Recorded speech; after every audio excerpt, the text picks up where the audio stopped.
social media is your best friend. It's for free. Yeah, exactly. Use it Right. in the right way. Stop dissing about stuff. Talk about yourself. Tell your parents, tell your friends, close ones, that this is what I'm doing. Share what you're doing with your close ones who respect you, who have that space to support you. It always starts from your house, 4 walls. Hey everyone, so this is Vamsi, the co-founder of Real Tycoon, and I'm back with one more episode of Getting Real with Real Tycoon. So this particular episode is quite different from many other episodes that we have done till today. Because till now we had entrepreneurs onto the show, psychologists onto the show, and for the very first time we are having a DJ on the show. Thank you so much for being on the show, man. My pleasure. Yeah. So just for the sake of audience, so there are many people who might not be knowing in depth what DJing is. So can you just give a very brief answer, like what DJ is? So basically, a DJ is a disc jockey, and they play at clubs and for private shows, and they play music basically. That's like the gist answer of it. And you can see them a lot of clubs and at banquet halls.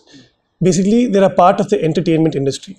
They're a part of the hospitality industry, and our job is to play good music to entertain the crowd.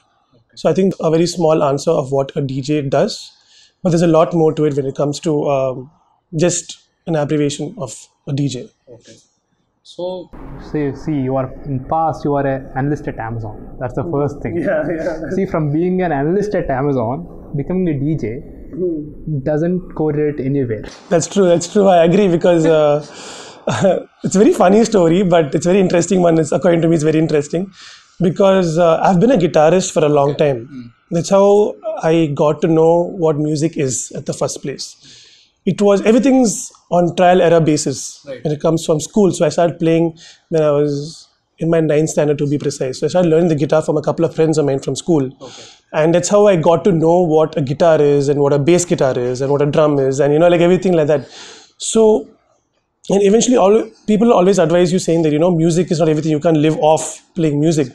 But then as a kid, obviously I took that very seriously and I didn't take music that seriously, but I just used to play for cultural shows and stuff like that. So when it came to me into the music scene, as everyone wanted a job and to be stable in life, I finished my college and I immediately got a job, but I was still playing for bands in Chennai, around Chennai. I did travel around India for a couple of times. But specifically after Amazon, I was very adamant on still sticking to the music scene because that's what I really love.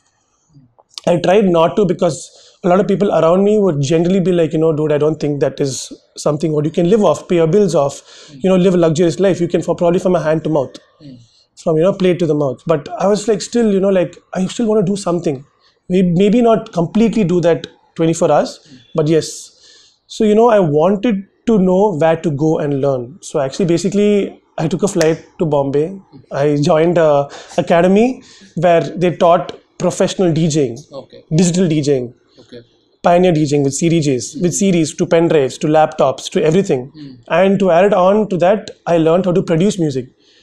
And basically I remix tracks. So it was a very interesting journey when I took a very strong decision. I told my parents, you know what, I really want to do this. And a lot of people around were like pretty shocked for the fact that, from an Amazon analyst to becoming a DJ, a couple of them who didn't know that I was a guitarist already, but people who knew I was a guitarist, it was easier for them to digest because they just knew for a fact that I was addicted to music. And I needed to, in some form, because my band broke and everything it was not a very independent thing because a band are minimum of 3 to 4 members and you have to depend on them to play at shows and stuff like that, timing and everything. They all have to be there at the same particular room to jam. But if you're an individual artist, there's less pressure. You work on yourself, you produce yourself, you perform yourself, and you get paid alone. So I think that's right now I'm having goosebumps. Yeah, it's a very nice story, but there's a lot to it. It's very tough. It sounds nice, but yeah. So how long did you work at Amazon? I worked for precisely a year at Amazon, and I took a call on saying what can I do with my life. So I thought of like a lot of things, like let me shift to another job. 9 to 5 is not my thing at all. I can't do it. I've tried it multiple times, but I just gave up on it because I wasn't really happy. So I kind of jumped into something what I love, and I'm really happy I took that decision. It was a real struggle, was hustling every other day, but I'm happy today that I But took at that that point decision. of time, you just told me that you were already working few bands also at that point. Yeah, yeah. Parallel to working with Amazon. Yeah. So how could you actually fit in all those things? Because it's pretty tough, right? Yeah, that was the challenge because when you really want to do something, you really find and pull out time. You find a way and you pull out time. Right. That's what I did. I used to work from 9 to 5 and post 5. I used to travel wherever I had to go, and I had to jam with my band for 2 hours, 3 hours. So basically, my day is gone. I have no rest. But that's how I liked it. I liked to be productive at that point of time. From 9 to 5, directly from 5, I leave my workplace. I go to my room where we jam. I get done, come for dinner, and I sleep. The next day is repeat. It's kind of hustling. Yeah, pretty much, pretty much. It's all about the hustle. So what was the kind of story you were telling to yourself at that point of time? Because really when things are, you are just juggling with two different things at the same time, you are really not sure exactly, because only after a certain point of time you decided to become a DJ. Yeah. Like, what was the story you were telling to yourself at that point of time? No, I was really confused at the point in time, to be honest, because there was subtle pressure from everywhere for the benefit of me to understand that you need to get a better job, you need to get paid more to survive yourself for the future. Of course, looking at the future from the future perspective, but I was a pretty confused kid from a career perspective, and I really didn't want to compromise my happiness for someone else out there. Okay, you know what? Okay, I work at the HDFC Bank. For example, if someone said, people generally will have a subtle judgment. Okay, fine. You know what? He's well off. He's doing well. Fine. But if someone says, I'm a DJ, they always ask a second question, saying, okay, do you do anything else apart from DJing?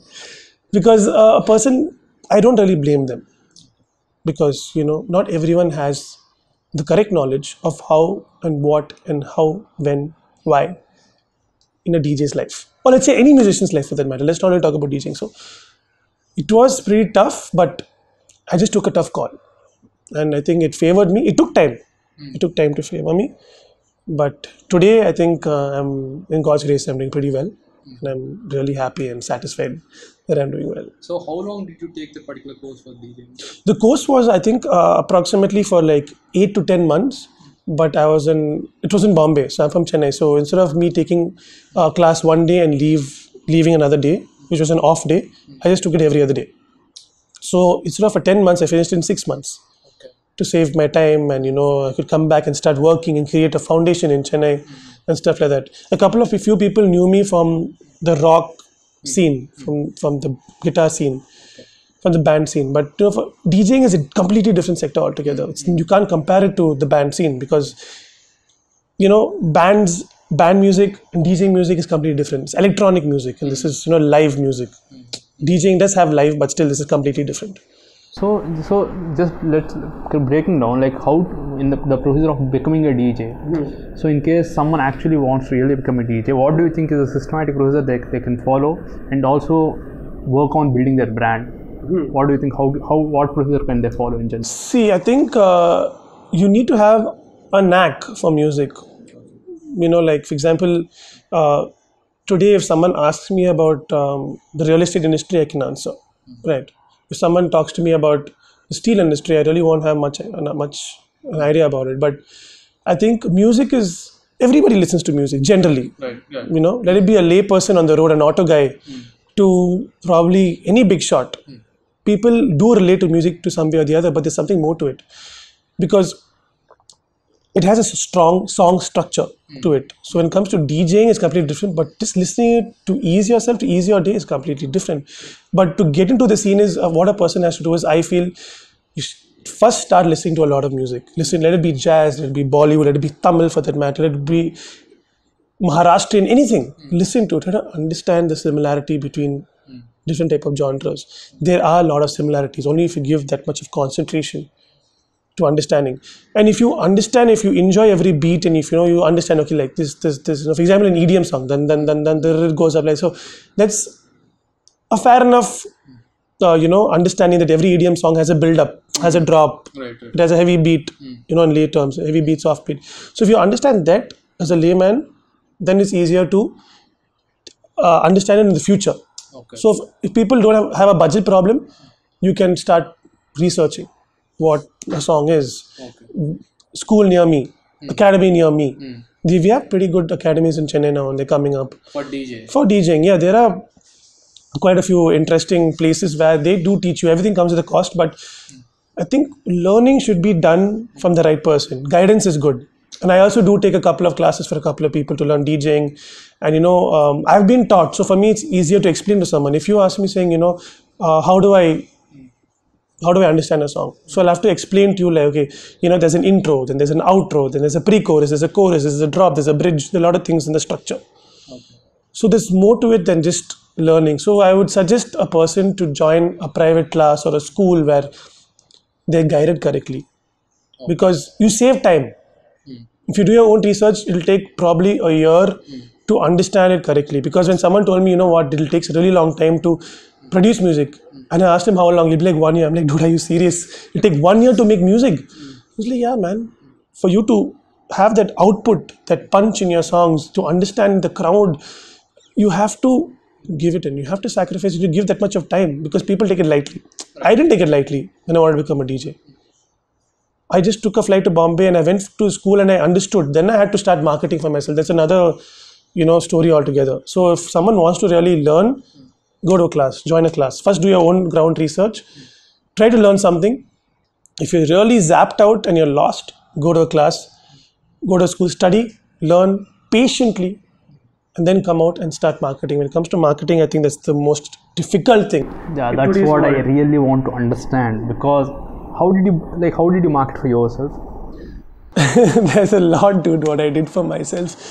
I would like to start to say that, I took it a notch up compared to other DJs is what I personally feel. No offense to anyone, this is what I personally feel. Yeah. That's my game plan. And for me, I love Bollywood a lot. So I would concentrate on Bollywood. I'm pretty versatile, but if someone tells me, what type of genre do you play? I'll be like, Bollywood is my predominant genre, what I would love to play. Like, dude, play something. I'll play Bollywood. Okay. So, if I had to come again with the question, I'm so sorry. So the marketing part. Yeah, the marketing part. When it comes to very initial stages. Initial stages, yes, you will suffer. Right. You will definitely suffer. Let me put it out there, loud and clear. You will definitely suffer a lot. Social media is your best friend. It's for free. Yeah, exactly. Use it. Right. In the right way. Stop dissing about stuff. Talk about yourself. Tell your parents, tell your friends, close ones, that this is what I'm doing. Share what you're doing with your close ones who respect you, who have that space to support you. It always starts from your house, 4 walls. Share with your parents, share with your close friends, telling this is what I'm doing, this is what I'm doing. It'd be great if you support me. It all starts. People started a Facebook page saying, please like it. They invite you to like a page and stuff like that. So that's like the building stage. I mean, without any money, you want to learn and you want to still play. You'll probably have to start talking to managers of clubs and talk to people around you, saying, you should give me a chance to play somewhere. If they're really good, then they will help you. It's just built slowly. So first, for me, I played in a local pub for free. Okay. The first 4 or 5 shows, I didn't ask any money because for me, it was more important to get my name out there in the market than money. It's not like I didn't have money. Obviously, you have to earn in what you do. But for me, it was more important to showcase my talent. Number one. Right. No one's going to pay you saying, okay, I'm a DJ. Okay, here. This is the money. Come play. There are 25, 30 people, the same thing doing around you. What's so special in you? Let it be for let it be digital marketing also. There are a lot of companies out there. What's so special in Vamsi? So you'll have to stand out. Right. So, that way I started playing 4 or 5 shows. Let it be, those few were like for private and a couple of them were clubs. People saw, they came, they danced, they drank, they partied, and they're like, okay, this guy has something. He's good. He's fair enough. I'm going to try to take him for my private show. And they also have a good heart to, have that, to break their comfort zone from someone, to bring someone new into their sector. Because it's all about respect. Today I play a show, it goes really well. You know what? Amit, great job, great choice of a DJ. Good. And that's you take a step ahead. People appreciate you. That word of mouth is the best marketing. Nothing, or whatever you do, you pay on Facebook, you pay on Instagram, whatever it is, fine. People are going to watch, they'll know you, fine. But end of the day, people really know that, this dude is talented, this girl is talented in DJing. You will grow. It takes time. You can't keep spamming everybody, right? You just can't keep spamming every time, sending emails. You have to keep them active, yes. Do something. Be someone out of the box. I think that's the best marketing. Do something different, and the right time, talk to them about it. It'll take time. It took really long time for me to get to the right circle. They are big people in Chennai, and you really want to play for the best. Of course, you want the best clients to take work from you. I want people to take my service for their parties, and it takes time. DJs do struggle, but once you just reach the top, I think, and if you have the right attitude, when it comes to marketing, you know what it is. I think you having the right personality helps a lot. Be friendly, be nice, be charming. Don't like have that head weight. A lot of DJs do have that head weight where like, yeah, I'm the best dude. Take it easy. Everyone's here to work. They come to party, so be nice to them. They'll be nice to you. I think if your attitude is good, you're one step ahead from everyone else. And your work also is there. But apart from your work, as a person, if you're nice, it's easy to talk to. You're friendly. You're good. I think that's another way of marketing. But that's for me. I'm a person like that. I don't fake it, saying okay, I'm nice. That I'm genuinely a person like that. So for me, it was comparatively a little easier. People ask me, dude, what do you do? And what do you do? I don't do too much, actually, to be honest. I just really work hard. I stand for 6-7 hours at the right place, taking in requests. These DJs, maybe a couple of them really don't appreciate it, or depends on how the client talks to you. I take it. I do play requests when people come and tell me, but at the right time. There are protocols for everything, and that's my protocol. But still, I listen to them because they want the DJ to listen to them and play their favorite song. So I think that's another way of marketing. Very genuine way of marketing. I wouldn't call it marketing also, but yeah, if it comes under the sector, it's fine. But yeah, do something different. Make music. Keep your page active. Talk to people around you, and I think you'll get your path. So when it comes to mindset while doing DJing, so you get to deal with a wide variety of people at the same point of time. Yeah. People from different cultures. Right. So when it even come to requests also. So how do you manage? Because you need to satisfy a wide variety of people, and you need to do it for a prolonged amount of time. Yeah. So how do you manage to do that? That's the challenge of a good DJ. You just answered your question. So, that's where you can stand it. Okay. If a DJ is too fussy, and see, what, so someone comes and tells you like, so can you please play right? Probably you can't play it at the moment because for example, you're just playing a Justin Bieber song, Sorry, or like, some other artist which is a low tempo. You can't jump to something like that. But in private parties, you possibly can. Because in a club, you have a protocol of going like this, and most of the clubs don't really play Tamil. You always play English and a couple of times Hindi. Okay. Usually in the industry. But when it comes to requests and managing a different versatile crowd, it's very tough because I think you always asking your client prior to the show is always better. Like, so can you please tell me what type of genres are you looking at your event? Okay. So you need clarity when you play at an event. I usually ask like, so what's the most, what type of crowd is it? Is it young or old? So that way, okay, if they say it's a mix, then I'll be prepared with, the most happening tracks, which I'll already be prepared with, but my mindset, as you asked. Yeah. So I'll be prepared, okay, today's going to be, going to have a lot of youngsters, as well as old people. So I'm going to keep my old retro Hindi and retro English ready, and my latest stuff, which you can listen to everywhere. That's important. That saves a lot. Okay. When it comes to managing the crowd and request, you are on your own. Okay. So someone comes and tells you like, so can you please play this song? So you'll have to somehow manage and play it, but at the right time. Because there'll be like 5 different people ask you different things. It's tough, dude. It's very tough to, you have to have a lot of patience, which I really didn't have as a kid. But when coming now, entering the industry, you have to take that certain hit. Probably you get pissed off soon. You get irritated soon when people ask you too many questions. For me, I don't really get pissed off or irritated really soon if people come and ask me. They are really important clients. So when you come and ask me, can you please play this song? I do it then and there. I do it. If it's in the same tempo, it's the same feel, I would definitely do it. I never say no. I try to avoid saying no. You got to make them happy. They're paying you. You got to make them happy, and if it's their event and their party and they want to enjoy the type of music, you definitely have to play. Okay. So when it comes to pubs, we usually Pubs, it's a little tougher because there is a protocol and this technique where you have to start from so and so. For example, let's say it's a commercial night, English music, commercial night. You have to only play English music. Okay. You're playing for the club. It's a public event. Okay. So if someone comes and requests, you can take the request, yes, no doubt. But it only has to stick to English music. You can't come and say, so can you play Alva Dolan? They will not play it all. Okay. We just smoothly tell them that it's not possible. Yeah, so today is not Tamil night. So today is commercial music. If a person's ignorant about it, if a person's not ignorant about it, they will very much know and they'll not, they will say the embarrassment of coming and asking something like that. Like, can you please play this?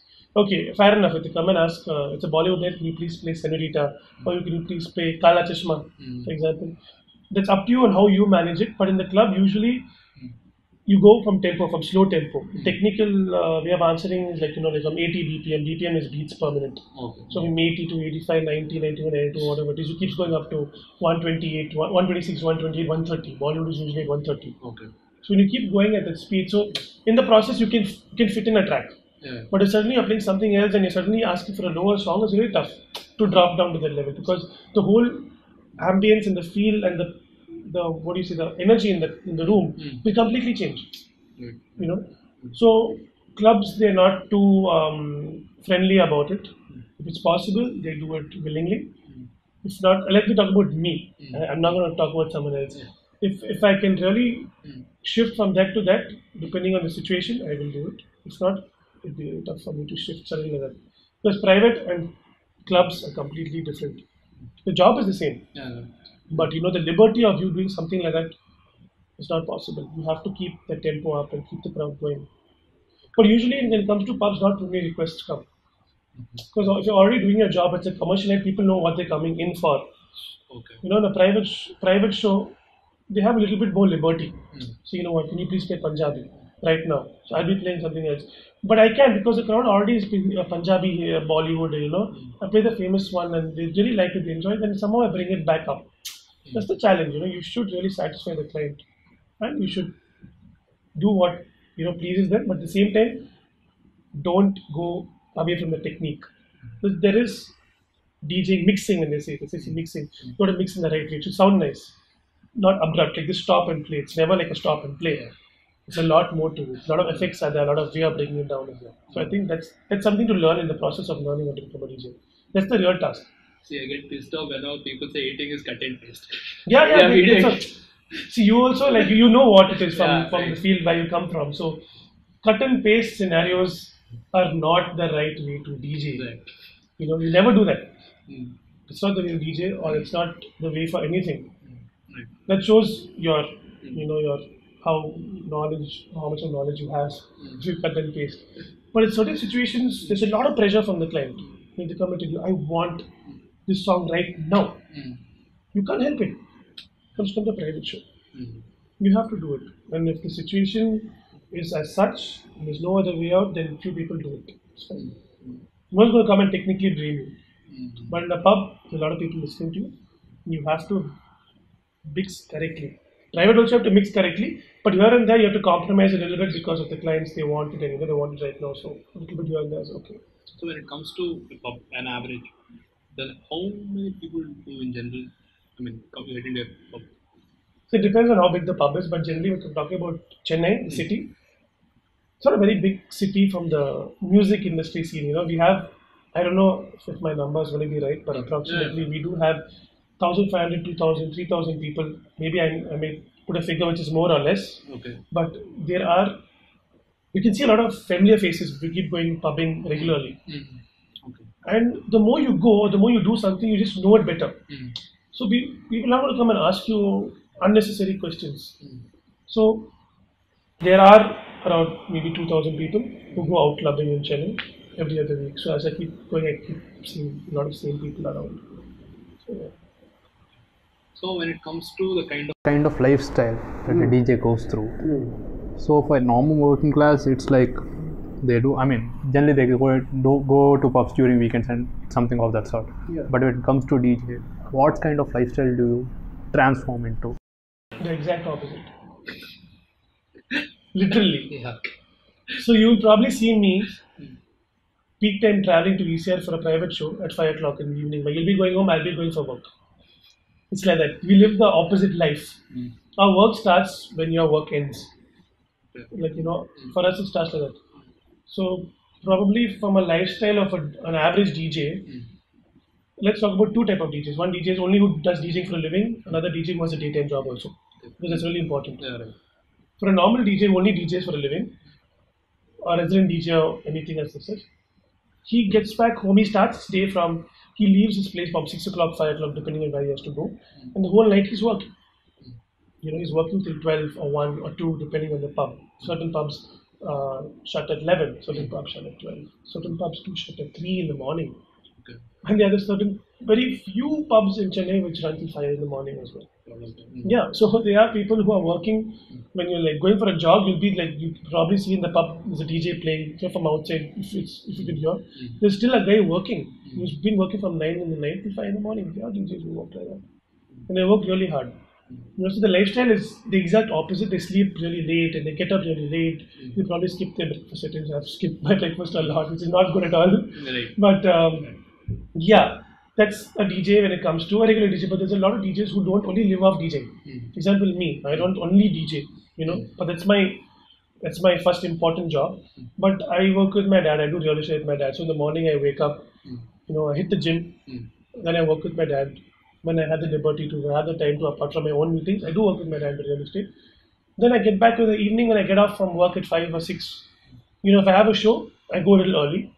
If not, I work on my music, I work on my background stuff, I send emails to my clients, I do my marketing.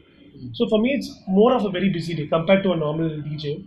If they don't work, they have a lot of time in the daytime to work. But for me, it's quite tough. It's quite a very productive day. So that's how the life. You have to balance it out. Because balancing is very important. If you really want to, be that productive and earn that much and be happy at the same time, you got to work it. If you're really content with one thing, then it's a personal call. So when it comes to sleep, how do you manage? How do you fit in that particular thing? Dude, look at me. I really don't sleep that much. Tough, dude. Yeah. So we have to slack a little bit. We sleep late. Sometimes if we have the liberty, we get up late. If not, we don't have a choice. We have to get up early. So that's something what we really lack in our lives. So then, because it's always about managing with the health, right? Balancing the health. Yeah, that's really tough, dude. Yeah. Like, for us, happiness is sleep. Precious, very precious. Like people go off by, let's say, 12 in the night max. We still be working, and by the time we pack up and we take our speakers, we take our laptop or whatever, and by the time we go home, it's 3:30, 4 o'clock. We are dead. Come back and sleep, and if I have a daytime job, if I work with my dad, I have to get up. I have to be up by max 8:30, max 8:39. If I do have work, that is that day. Otherwise, I can slack it out. You have to just balance it out. It is tough. It's pretty challenging, but that's every person has a different way. If you take a power nap or whatever. So is it possible for a person to be a DJ? Or how is it like people retire after some time? How is it from being a DJ? Yeah, from being a DJ. See, as far as you can stand, if your ears are functioning, if you can hear, if you can still stand, and if you still got that rhythm in you, I don't think there's any time of retiring in DJ. Okay. There are DJs who are still 50, okay. 45, okay. who are still working. Yeah. Because I'm just trying to understand that how do they manage their sleep? That's it. Yeah, sleep. Yeah. It's pretty tough, dude. It's pretty tough. It depends personally from everyone what they do. Many of them don't have a job. They are freelancers. So for example, if they are a freelance real estate broker like me, for me, if I have a meeting at 11 o'clock in the morning, no matter what, if I sleep or not sleep, I have to be there. Right. That shows how important your job is. Sleep, you can sleep later. But if you don't have a meeting, you can sleep and you have to compensate. Today I sleep really well, tomorrow I won't have really good sleep, and then you have to compensate. So it's up and down. Fine. Fluctuates. You really can't stabilize that part. So again, getting back to playing at events, pubs, you get to see a lot of people. You get to see a lot of scenarios and situations happening around you. Yeah. By the same time, while playing music. Yeah. So when it comes to when you observe all these things, like what can you just give out one particular moment being a DJ till now? Okay. A very memorable moment. It might be happiness, it might be sad, what kind of moment is the Should I most do only one? Yeah, anyone. Anyone, no? Yeah, even multiple things are okay. Multiple situations are okay. I think the best feeling ever, I think it's a happy one. It's definitely a happy one. When people really appreciate your work. I think it's a very emotional moment for me when people really appreciate your work. And a lot of times, what has happened is, when I'm done with my set, irrespective of time, they take the mic and they will like, 3 cheers for Sunny Deepak. It really melts my heart because the hard work, they understand the hard work. Not too many people do relate to a DJ and how it works and how things go about, what time I come and if they really know how it is and they really appreciate my music and the style and my coordination a lot which goes around, I think that makes me really happy. There are a lot of scenarios we can keep talking about, let it be for private affairs, let it be for pubs also. People come and tell you, what, Sunny, great job. I really love your music. Give me a card. I should call you soon. But at one particular moment is when the people take the mic and they talk to people in the crowd about me. Guys, it's a new young guy who plays Bollywood in Chennai. You should really take him. You should listen to him, And I have had a lot of scenarios, to be honest, like that. Coincidentally happening, different people who don't even know each other. It's like, they take the mic and they be like, DJ Sunny Deepak is the best Bollywood DJ I know. It feels really great. It really makes me happy. It makes my day and it boosts my confidence next level. And I'll be like, next shows I'm going to go kill it. I'm going to, make them happy. And that's what even motivates me. It is a kind of motivation also. Pushes you to your next show. You have that confidence. Next shows I'm going to do well. I think that's the happiest moment ever would be when someone comes and really appreciates you. Like, what, Vamsi, great. I really loved the interview. Someone comes and tells you like that. You would want to do more of it. Exactly. And you would want to give the audience what they like. And if you give the audience what they like, there are going to be more views, people are going to appreciate more.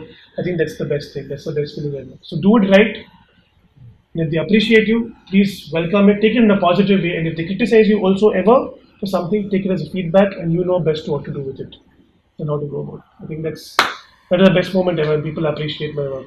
And you get more respect also and they really like it. On a personal level, they thank you. I get WhatsApp messages, feedbacks, the post day after the event. That day people come and talk to me, And previously also they'll be like, what, Sunny, I know this is going to be a tough task for you to play like this, but I know you'll do it. And that boost is enough for me. I feel really happy. It's the happiest moment ever. Always. And I have too many to mention, but yeah, when people come and hug me and they give a tap on the back and they take the mic and they announce, they say, this is DJ Sunny Deepak. I think those are the really happy moments for me. I really appreciate them. I want to thank everyone for really appreciating that and appreciating my hard work. Thank you so much. And now let's get on to something quite opposite. Okay. Which part of your life have you suffered the most? Suffer the most. It has to be only DJing or anything else? Anything. It can be anything. Yeah. To be really honest, I think what I'm even going through now, I'm still suffering and struggling, is to become really fit.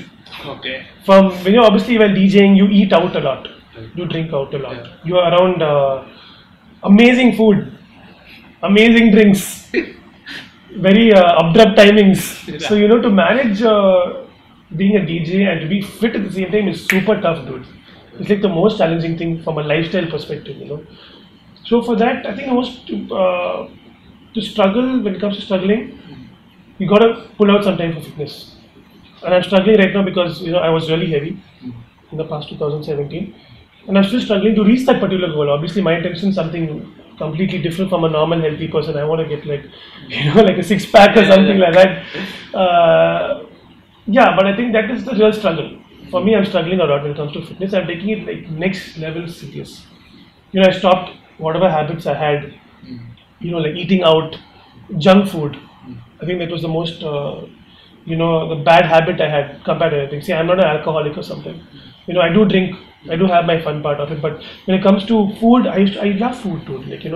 But still, without you knowing, you are putting on a lot of weight, and maybe not today, but maybe 5, 7 years, 10 years down the line, you will suffer from something you really don't want to suffer from, diabetes or thyroid or anything, irrespective of whatever. You don't want to suffer, right? Right. So I rather suffer this way with the benefit. Like, you suffer now from this and become this. It's hard, it's tough, but you are becoming a better person. Right. I think that's important because when it comes to even working, I'm proactive. I can get up in the morning. At times it's tough to get up in the morning still for me because but yeah, I can. I do work with my dad. I go with him. I go to the gym and make 4 hours a day of sometimes 5 hours a day to work out at the moment, and I do that religiously. I think that's important. It's a struggle for me to give 5 hours of my time to gymming, but obviously I've ate so much, I have to suffer for it. No? It's comparatively shorter than me eating. I've enjoyed my life for 24 years of eating whatever the hell I wanted. But now I need to give at least a minimum 1 year of my time to reach the goal what I want. Pretty much that's the struggle right now. It's very emotional. It's really hard. It's very hard.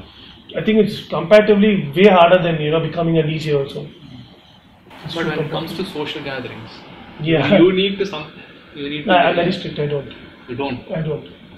Let it be my own birthday. Let it be my best friend's birthday. Let it be anything for that matter, or like my mom or my dad or my very close friend, or like anything XYZ. I go there. I be there. I still enjoy. I don't eat over there unless it's something what I can eat, and I don't drink anything whatever there. Let it be aerated drinks or let it be alcohol. From the past, December 31st was my last drink I had. 2017. And until date I've not drank at all. It is very tough, dude. It's very tough because social gatherings are important for me. I go out in a market and I chill, and people. It's the way I unwind by eating food, chilling, relaxing. I mean, great biryani. I love biryani, by the way. So it's tough. But if you really want to do something, I carry my food and I go. I asked my mom to cook for me. Even yesterday I had a show. I took my box where I had my chicken, and my eggs, the protein, and I had my carrot and my apple. I packed it in a bag, put it in my DJ console bag along with it. I took it over there. When I had time to eat, I was eating. See, this is something quite different than most people assume. Yeah.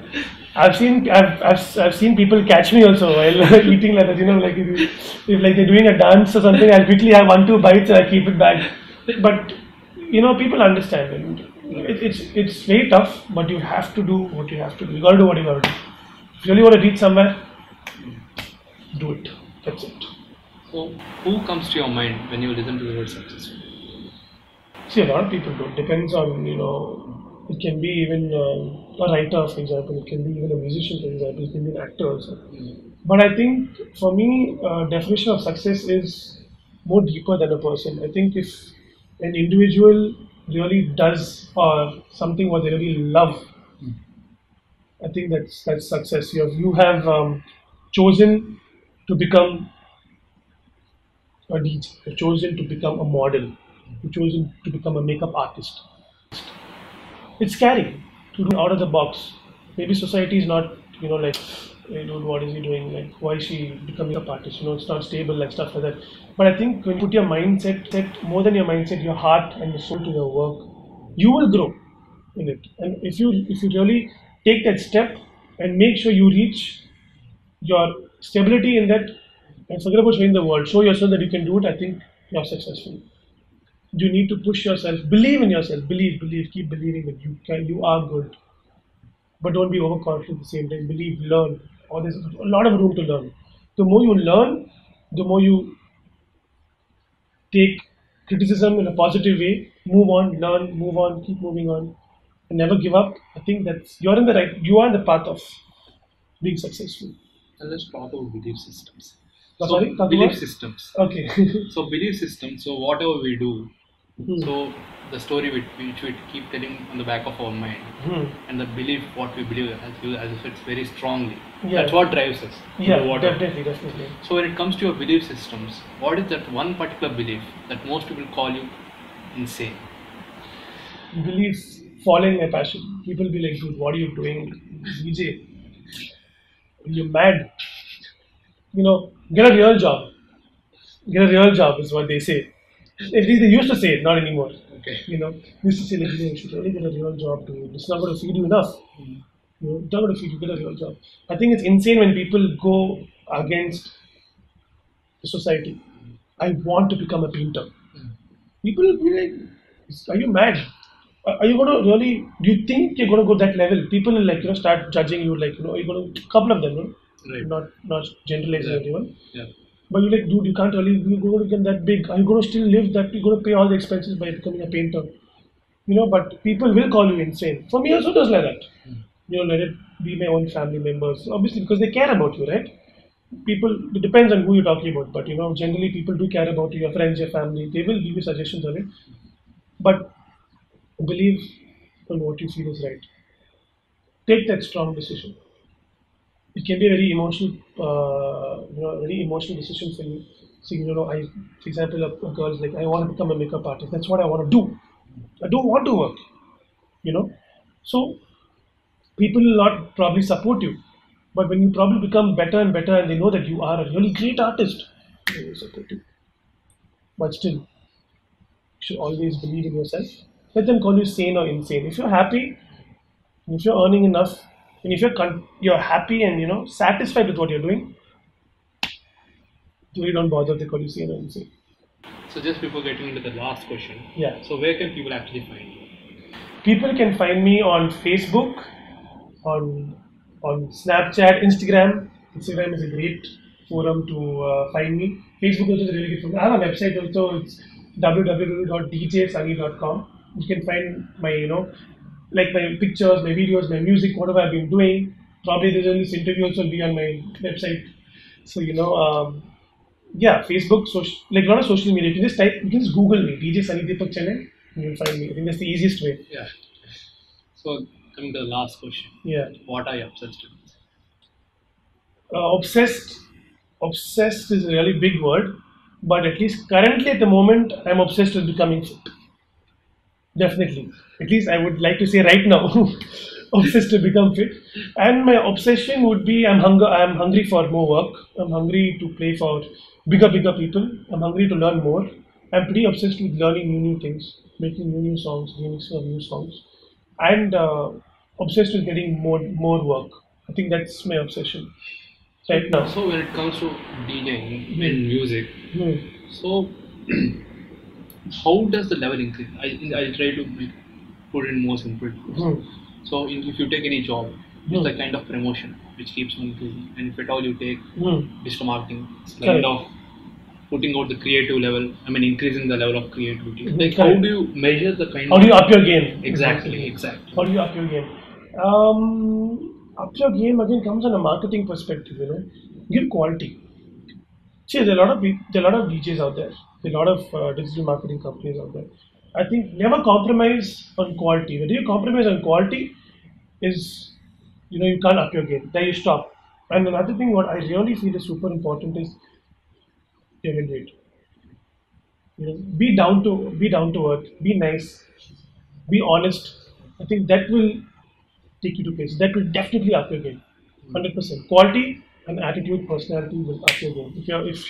If you play well, if you talk well, if you keep everyone happy, up your game. Will definitely up your game. So how often do you experiment with the crowd, or like doing a different sort of mixing? How often do you experiment with particular? Well, see, people like certain things. This like how they say in the market. What sells, what sells. Right. For example, a particular brand, what they like, they'll stick to it. How am I different is your question, or what is? Yeah, that's what I want to understand. Like, how different do you? I mean, see, we as a marketing company, we tend to follow few basic things, few basic templates kind of thing. So in every field there are some sort of things. So even in DJing, so how often do you bring out something completely out of blue? Is when, for example, I would say that when I make my own remix of a track, Banja Tu Mere Rani is a song from a movie.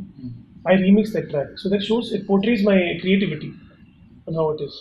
That's when you can show your creativity and how different you are from the other people. There are DJs around the world who remix tracks for their self-promotion. That will make you stand out again when it comes to showing that you're different. Like recently I made a Punjabi remix of the song called Na. It's a Punjabi song. Okay. But I made a remix of it in a Punjabi style, like with dole and added a couple of elements while producing it. People like it. That's when you are different. The way you mix correctly, your mixing will completely be different because everyone has a different style of mixing, different perspective of choices in the crowd. So you have to be very alert people are different in different like parties, no? Right. Not all are the same. Not everyone think the same. Exactly. Like you will be like, this song is great. Other will be like, this song is really bad. I don't like it. I don't like it, so it's bad. Like so you have to satisfy everyone. I think when you are pretty mainstream, you satisfy everyone with the great tracks, show your creativity, making something new. Do something new, do something different. You got to research and do something new. That's when I think you'll be out of the box. So I just want to put out something more actually. So when it comes to becoming a music producer, so what is the role of a music producer in general? Well, I'm a music remixer. Okay. For now, and how is it different? Is it? Yeah. Yeah, because it throws a lot of creativity, and you get to learn a lot. Like, for example, I'll make a track and be like, Vamsi, dude, listen to this track. Tell me your feedback if you like it. Okay. And obviously, you will think from how much knowledge you have. Like, if you're a Tamil fan, and if I put some, a lot of South Indian beats to it. If I, for example, I take Despacito and I make it into a Tamil feel, you'll be like, dude, it's great. Like, there's something different out of the box. Yeah. That's what sells, and it's a never-ending. It's a never-ending race. Right. Creativity, today we have technology, someone is creative, the people who are ahead of you are running. If you stop and wave around and be blank and not keep thinking that you have to become better, they want to move ahead of you. So, keep trying. Keep trying something new. Don't stick to the same technology. Keep trying something new. Obviously, trial and error is your best friend. There's no problem. People do make mistakes. So people learn from it. So that's okay. Thank you so much for being here. It's my pleasure, dude. My pleasure. Thank you so much for your time. Thank you so much.